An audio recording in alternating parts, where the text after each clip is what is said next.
Please welcome the chair of the OPC Awards Committee, Sarah Lubman.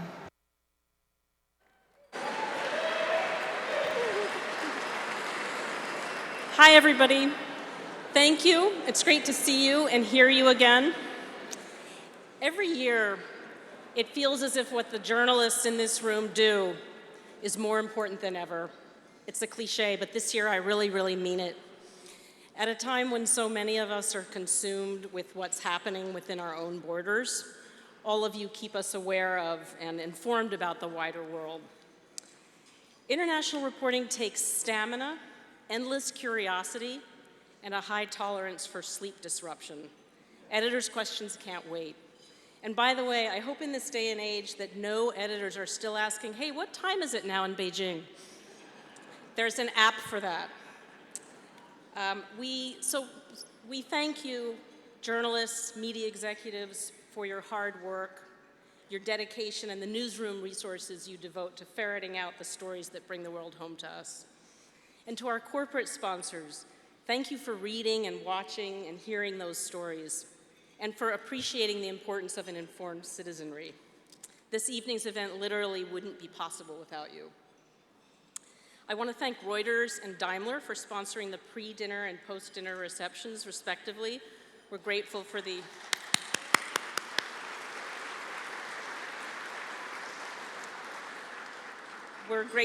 opportunity to schmooze and catch up with our friends and colleagues, so when you're doing that, you can raise a glass to them. We have two new corporate sponsors this year, AT&T and Ralph Lauren. Thank you.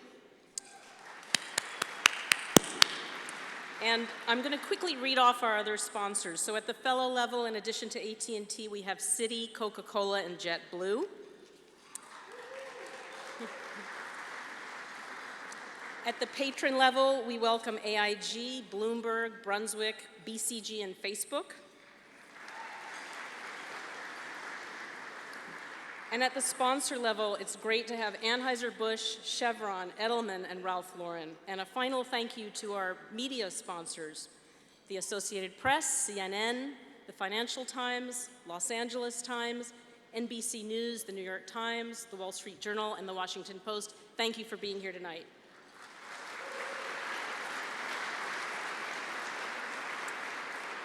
So now I'm going to hand it over to Deidre Depke, who is the OPC president. Thanks, everybody. Have fun.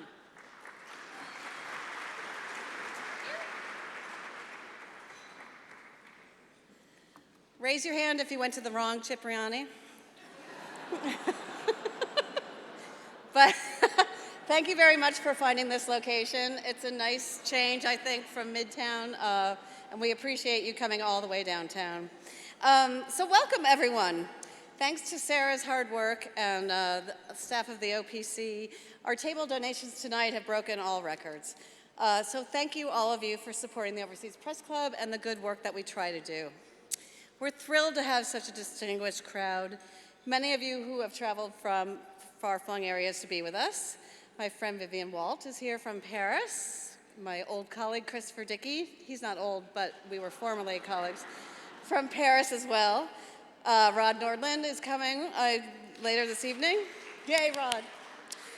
And OPC member Hassan Mahmood came all the way from Bangladesh to be here, so thank you very much. We're eagerly looking forward to tonight's keynote address by New York Times Managing Editor Joe Kahn. Joe, thank you so much for being part of our evening. I urge you to take a look at the new edition of Dateline, which this year is dedicated to women on the front lines. Long before the empowering Me Too movement, women were reporting from conflict zones, working as correspondents, photographers, producers, and aside from the recognition that they're just getting now, we've all known that for decades, women have been the backbone of a lot of the great reporting that's been done. So aside from the great journalism around this topic that's in the magazine, we also have a complete list of winners and honorees. And I'd like to really thank Christopher Dickey, Mike Serrell, Patricia Krantz, Pancho Bernasconi, Bob Nicholsberg, and Vera Naughton for putting it all together. Competition for the awards this year was really fierce. We had 430 entries, They were evaluated by 90 volunteer judges. Scott Kraft of the LA Times led that effort. Well done, Scott. And a hearty congratulations to all the winners, nominees, and honorees. We're very proud to be able to reward your work. I don't think I need to point out to you that we are living and working in strange times, my friends. Violent and frequently deadly attacks on journalists are on the rise. Censorship is being enabled by new, sophisticated technologies. Governments around the world are increasingly attempting to control or suppress the flow of information by whatever means they can muster, from branding the truth as fake news, or manipulating social media, or imprisoning journalists at will. Just 2 weeks ago, a judge in Myanmar refused to dismiss charges against 2 Reuters reporters who were gathering news about a massacre of Rohingya Muslims. Soldiers who committed the murders were sentenced to 10 years in prison. The Reuters journalists face a possible sentence of 14 years.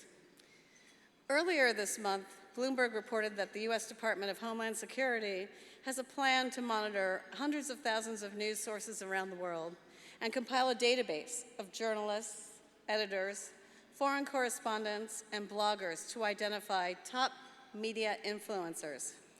DHS did not detail what it will do with this database, but I think probably most of the people in this room don't have any problem imagining how it could be put to use. So now, perhaps more than in recent memory, it is really important that we forcefully assert the robust and free press envisioned by America's founders will not be shouted down by pandering politicians or diminished by tweets in the night.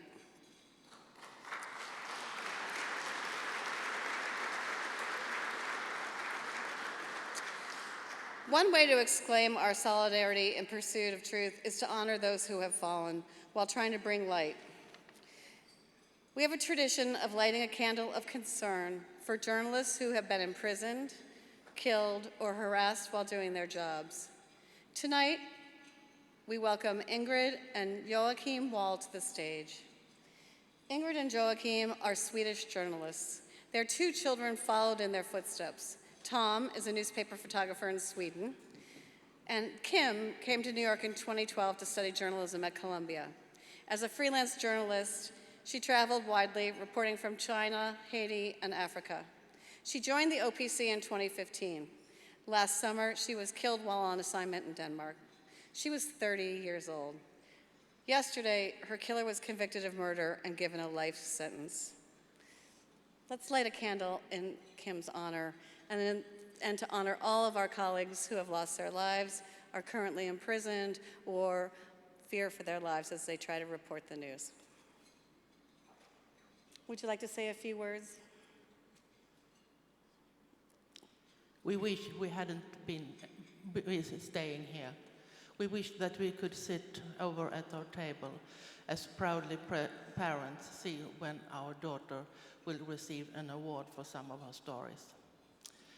We wish that every journalist in the world could do their important work without risking their lives. And we wish that for the next years that there won't be any need for a remembering candle. Thank you.